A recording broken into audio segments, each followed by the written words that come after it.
Bonjour, ici Patrick Pierrat, éditeur d'InfoBref. Cet épisode du balado InfoBref vous est offert par le service d'hébergement web Planet Hoster.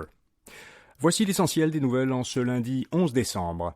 Le film Viking est le grand gagnant du 25e Gala Québec Cinéma. Cette comédie de Stéphane Lafleur a remporté hier soir 4 prix Iris.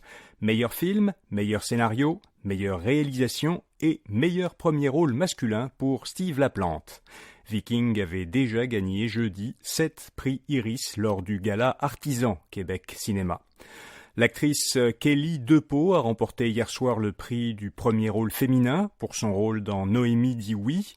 Le prix du public a été décerné à Les hommes de ma mère d'Annick Jean et Charlotte Lebon a remporté l'Iris du meilleur premier film pour Falcon Lake. La méga réforme présentée au printemps dernier par le ministre de la Santé Christian Dubé a été adoptée samedi matin à Québec après une nuit de débat à l'Assemblée nationale. Le gouvernement Legault a utilisé pour cela le bâillon, une procédure qui impose une durée maximale pour adopter un projet de loi. Les partis d'opposition et plusieurs syndicats ont dénoncé la décision du gouvernement Legault d'utiliser le bâillon pour faire adopter ce volumineux projet de loi. Environ 400 de ces 1200 articles n'ont pas pu être étudiés. Le projet de loi sur la fiscalité municipale a lui aussi été adopté avant la fin de la session parlementaire, en fin de semaine dernière. Ce projet donne aux municipalités, donc la loi va donner aux municipalités de nouveaux pouvoirs pour soutenir l'accès au logement, l'aménagement de leur territoire et leur transition énergétique. Par exemple, les villes qui disposent de transports collectifs pourront désormais taxer l'immatriculation des véhicules en fonction de leur consommation d'essence.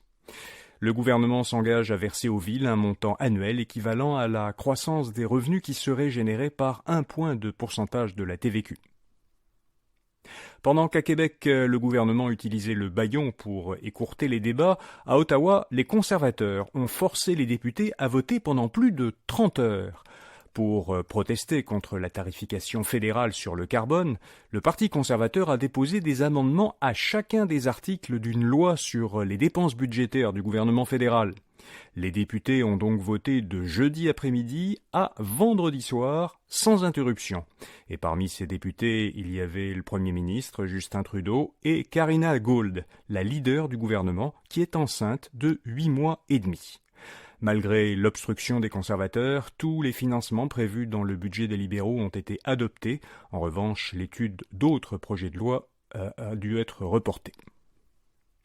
Un mot de notre commanditaire grand partenaire d'InfoBref. Chez Planet Hoster, les fêtes riment avec cadeaux et générosité. Participez à la bonne cause avec chaque interaction sur les réseaux sociaux de Planet Hoster. Utilisez le code InfoBref pour plus de chances de gagner. Vous avez jusqu'au 21 décembre pour faire la différence. Soyez actifs et engagez-vous. Pour participer au concours, cliquez sur le lien dans les notes de l'épisode.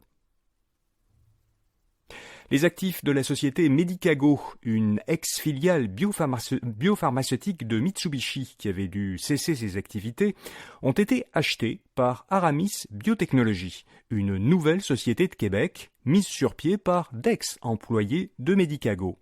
Cette nouvelle société va poursuivre le développement de vaccins, notamment contre la grippe saisonnière, qui avait été entrepris par Medicago. Le gouvernement fédéral dit que cette relance permettra de mieux répondre à de futures urgences sanitaires. Boulangerie Canada Bread soutient que si elle s'est impliquée entre 2007 et 2011 dans un stratagème de fixation du prix du pain, c'est à la demande et au bénéfice de son principal actionnaire de l'époque, la société Maple Leaf Foods. La Cour supérieure de l'Ontario a imposé en juin à Canada Bread une amende de 50 millions de dollars pour sa participation au stratagème. L'entreprise avait admis qu'elle s'était arrangée avec son concurrent Weston Foods pour fixer les prix de plusieurs produits de boulangerie. McDonald's a présenté un nouveau concept de restaurant baptisé CosMax. Ils serviront diverses boissons de petit format ainsi que des collations et certains produits du menu de McDonald's comme l'Egg McMuffin. L'entreprise compte ouvrir une dizaine de ces restaurants l'an prochain aux États-Unis. Par ailleurs, l'entreprise a présenté un plan d'expansion qui prévoit l'ouverture d'ici 2027 de 10 000 nouveaux restaurants dans le monde, soit 20% de plus qu'actuellement. Apple bloque les applications qui permettent aux utilisateurs d'Android d'envoyer des iMessage. La dernière en date, Beeper Mini, permettait depuis la semaine dernière de transformer les bulles vertes des messages textes envoyés par des utilisateurs d'Android en bulles bleues de iMessage, réservées normalement aux utilisateurs d'iPhone. Alors Apple se justifie en disant qu'elle bloque des applications comme Beeper Mini pour protéger ses utilisateurs. Selon Apple, la technique employée par ces applications présente des risques importants pour la sécurité et la confidentialité des utilisateurs, dont la possibilité d'exposer des métadonnées et de permettre l'envoi de messages indésirables. Et puis comme chaque lundi, InfoBref vous fait découvrir une jeune entreprise québécoise innovante. Cette semaine, InPilot, une jeune pousse de Montréal qui s'attaque à un problème que connaissent beaucoup d'entreprises industrielles. Elle continue à utiliser le papier pour documenter leurs procédures, leurs formulaires et leurs manuels d'instruction. C'est assez long et coûteux à tenir à jour et ce n'est pas très inspirant pour les nouveaux employés qui arrivent dans l'entreprise et doivent apprendre rapidement les procédures à suivre. Alors, InPilot a conçu un service logiciel qui permet aux entreprises d'établir en format numérique un répertoire centralisé de leur processus de travail et de les illustrer à l'aide de photos et de vidéos. Pour en savoir plus sur InPilot, allez lire son portrait à infobref.com. Voilà, vous savez l'essentiel. Bonne journée et à demain matin.